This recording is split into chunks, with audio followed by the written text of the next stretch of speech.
Muy buenas tardes. Vamos a empezar con la explicación del tema de la agricultura en Bolivia. Bien, el concepto. La agricultura es una actividad económica productiva que tiene por finalidad obtener productos básicos para la alimentación y la industria, principalmente. Ese es el concepto que vamos a asumir a partir de este momento sobre la agricultura. Tenemos dos tipos de agriculturas principales. La agricultura tradicional, aquella que todavía se practica o se realiza de manera manual, es decir, con instrumentos de mano como el pico, la pala, entre otras herramientas para esta actividad. Tenemos también la agricultura científica actual, donde ya se hacen uso de agentes químicos, así como maquinarias como el tractor para la actividad de la agricultura. La etimología de agricultura viene del latín agri, que es campo, y cultura, que es cultivo o crianza. Prácticamente es el cultivo de la tierra, la agricultura. La actividad agrícola en fusión a la actividad de la ganadería, ambas forman la actividad agropecuaria. Agricultura más ganadería es actividad agropecuaria. Veamos algunas características de la agricultura científica actual. Tenemos tres principales características. La primera indica que es la obtención de productos y especies híbridas de mayor rendimiento con estos agentes químicos o que se inyectan, por decir, a estas frutas o alimentos, productos de la agricultura, es que se pueden tener frutas o alimentos de mayor proporción de tamaño, mayores cantidades e incluso busca la protección de este tipo de alimentos o productos dentro de la actividad agrícola. También el control biológico y químico de las plagas y enfermedades. Debido a esta agricultura científica, es que también se da una protección a la actividad agrícola debido a que hay muchas plagas, enfermedades que dañan la producción en los campos especialmente.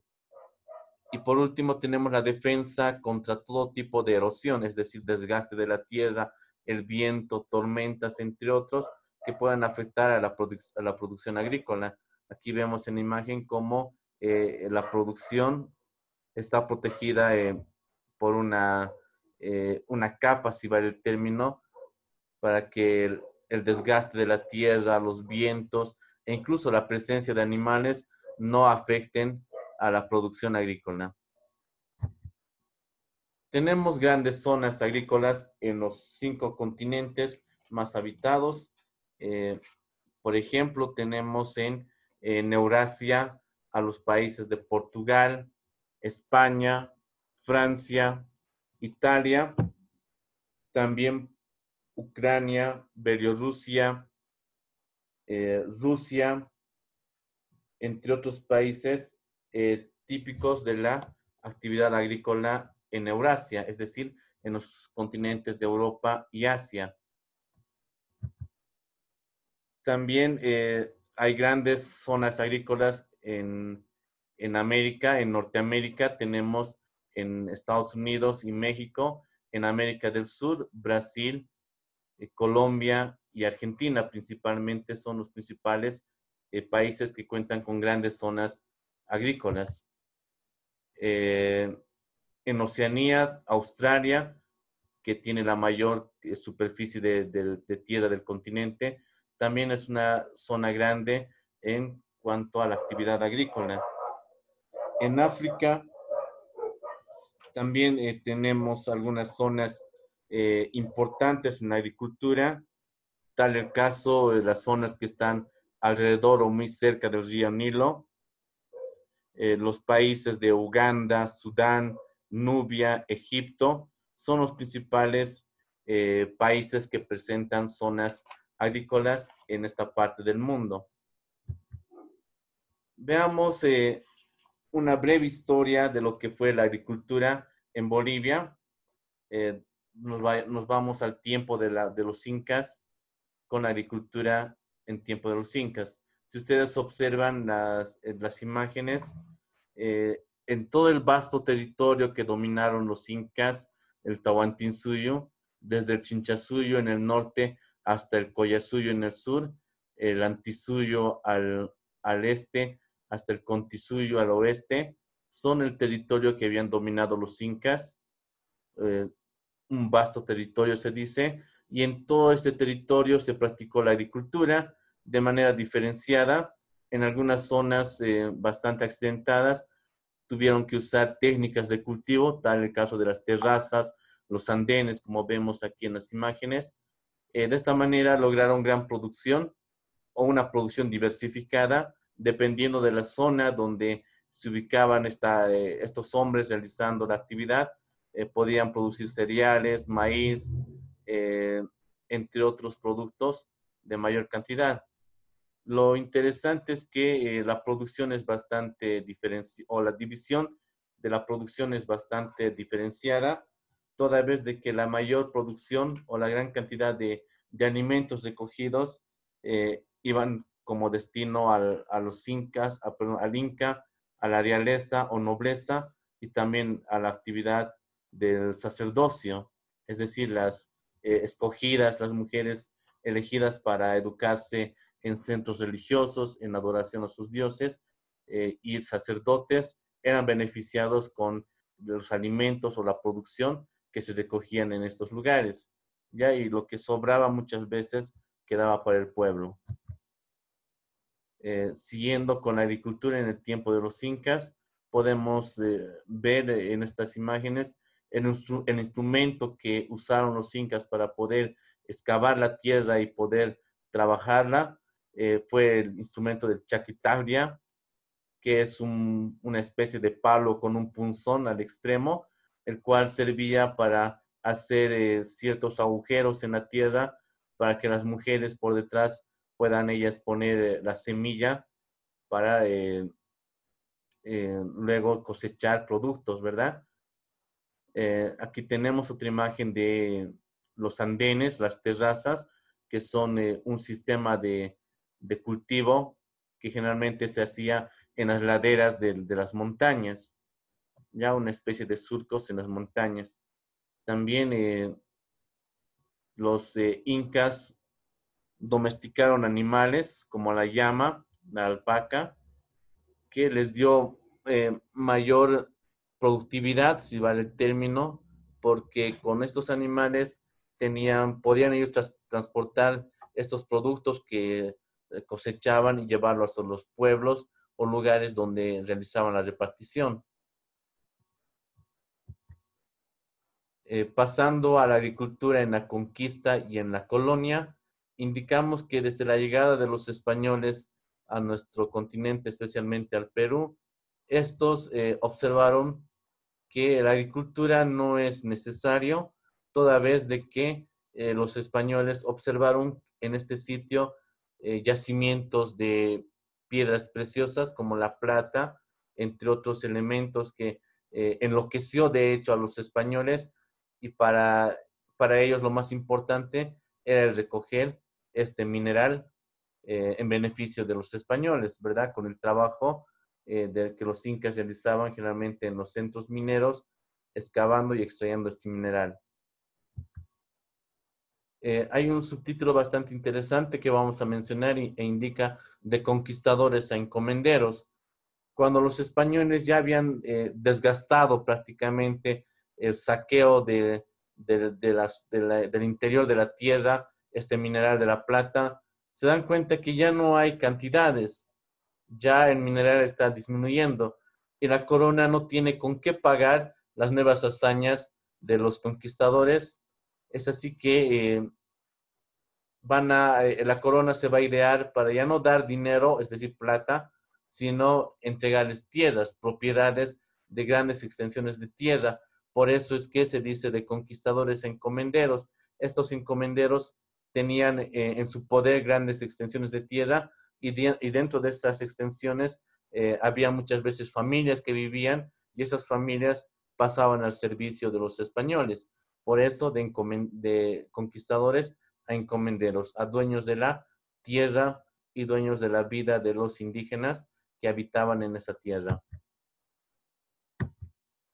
Bien, pasamos a la agricultura en la época republicana, que va en el periodo desde 1825 hasta 1952, un primer periodo, donde en 1825 la situación poco nada ha cambiado, siguen habiendo las haciendas, siguen habiendo patrones, los indígenas siguen siendo pongos de, de la tierra, mitayos de la tierra prácticamente, que única función que tenían era trabajar y servir al patrón o al hacendado.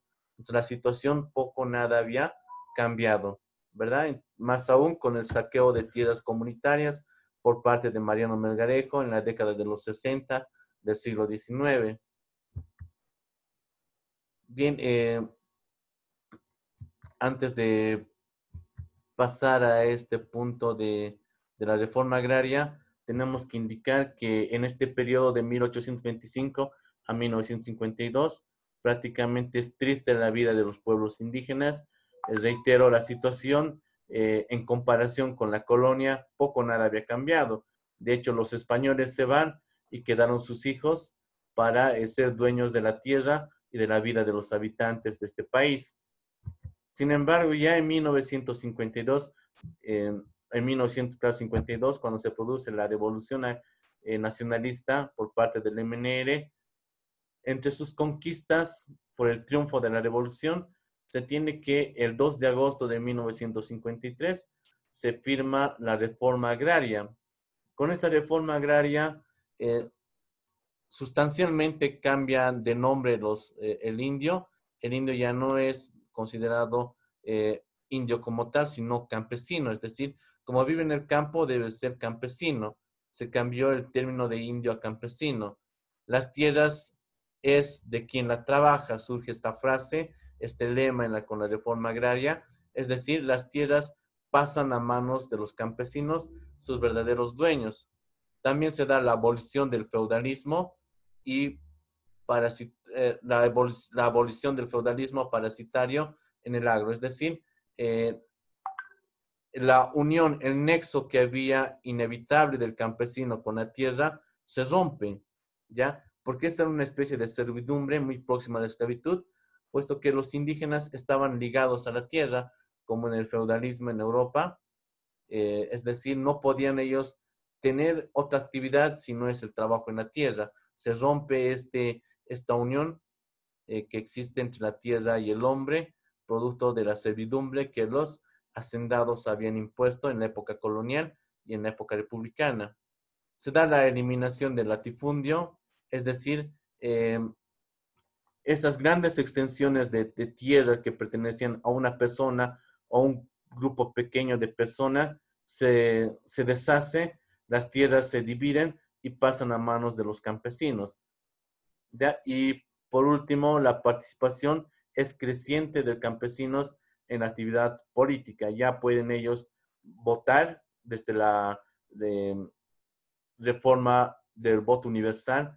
Ya los campesinos pueden acceder a las mesas de sufragio y elegir a sus representantes en el gobierno. Algunos aspectos de la reforma agraria, si bien hasta este momento que hemos visto, pareciera positivo la reforma agraria, pero tuvo algunos aspectos negativos, como ser el ponguaje político. Los del gobierno, las autoridades, como habían entregado tierras a los campesinos, en recompensa los campesinos debían votar por el MNR en este caso, estaban obligados a votar, había un servicio personal a estas autoridades políticas por parte de los campesinos que estaban obligados de hecho a realizar como una especie de retribución a la devolución de tierras que las autoridades del gobierno del MNR habían realizado. Otro aspecto negativo es la formación de minifundios. Si bien se rompe el latifundio, la posesión de grandes extensiones de tierras en manos de una persona, esas grandes extensiones de tierra se van a dividir para muchas personas, de ahí que, como podemos ver en las imágenes, en una parcela de tierra de 200 metros cuadrados, por decir, habitaban unas 10, 20 familias. Es decir, prácticamente eh, se da un hacinamiento en pequeñas porciones de tierra, ¿verdad? Es terrible. Aquí tenemos una frase que dice, la miseria está en el surcofundio y en el latifundio. Es decir, ambos son extremos, tanto el latifundio, un extremo que hace daño a los campesinos, y como el minifundio o surcofundio, que también provoca un hacinamiento en los campesinos en el área rural. Ambos son muy malos, provocan miseria en los pueblos indígenas. Bien, ahora pasamos a ver la crisis de la actividad agrícola, especialmente en nuestro país. Y vamos a decir que eh, tenemos las siguientes crisis en las diferentes formaciones geológicas de la Tierra. En las cordilleras, por ejemplo, se da la siguiente crisis. Las montañas, grandes elevaciones de tierra, muchas veces cuando hay tormentas, lluvias constantes, estas montañas o de estas montañas suelen bajar grandes mazamorras, torrentes que provocan destrozos en la agricultura que las personas realizan en las diferentes comunidades, ¿verdad? Eh, Otra situación también terrible para la actividad agropecuaria en el altiplano son los grandes huracanes, vientos feroces que arrasan con plantaciones, con la actividad agrícola en estas regiones, porque el altiplano es prácticamente una planicie donde carece muchas veces de montañas a su alrededor, y esto hace que los vientos, la formación de huracanes, vayan provocando destrozos a su paso, ¿verdad? También dentro de las montañas de altura media tenemos algunas actividades que provocan la crisis agropecuaria, y estas son, por ejemplo, eh, los ríos. Al ser montañas de poca elevación, necesariamente se requiere agua de los ríos, y la presencia de contaminación es grande en estos ríos, porque alrededor de estos ríos se encuentran algunos centros mineros que desembocan los minerales a los ríos, provocando una contaminación terrible, y en consecuencia la agricultura es dañada por esta contaminación que presentan los ríos. También tenemos algunas zonas donde se produce la crisis de la actividad agropecuaria, eh, en las llanuras tropicales. El problema es los constantes eh, ríos presentes, caudalosos. Estos, cuando hay una lluvia constante, suelen aumentar sus aguas y provocar inundaciones, ¿verdad? En varias plantaciones, incluso ingresando a pueblos, a poblaciones, provocando una crisis en estos lugares. En el arco septentrional del Chaco Boreal también tenemos presencia de actividades que provocan la crisis de la actividad agropecuaria. Por ejemplo, en lugares de Santa Cruz, Chuquisaca, Tarija, eh, hay zonas bastante secos porque el clima es bastante cálido y carece de lluvia muchas veces, no hay agua, y los animales van muriendo por la sequedad de la tierra, y tampoco esto es propicio para que se realice la actividad de la agricultura y la cría de animales, que es la ganadería. También tenemos otras actividades que provocan la crisis de la actividad agropecuaria. Por ejemplo, la deforestación indiscriminada, es decir, la tala de árboles sin ninguna medida, ya provoca el destrozo de los hábitats de los animales silvestres especialmente, eh, dañando muchas veces la tierra.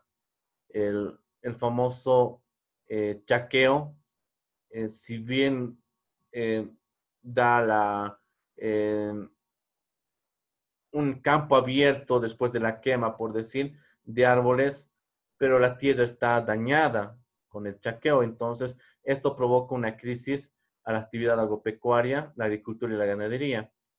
El mal uso del recurso de la tierra también es una situación que provoca crisis en la actividad. Eh, Industrias, fábricas que van a ser instaladas en sectores de la naturaleza, que despiden gases químicos que provocan un malestar en la actividad de la agricultura y la ganadería. También el hecho de construir caminos por en medio de las selvas hace que muchos hábitats de los animales sean destruidos, ¿verdad? Y ya no pueda practicarse ni siquiera la agricultura en estos sectores. Bien, para ir ya terminando, tenemos la ley del Instituto Nacional de Reforma Agraria, ley INRA, ley número 1715 del 18 de octubre de 1996, que va a ser prácticamente aplicable esta ley para controlar, dirigir, administrar la tierra e incluso solucionar problemas de la tenencia de tierra en los sectores rurales del país. Bien, con eso terminamos. Gracias por su atención.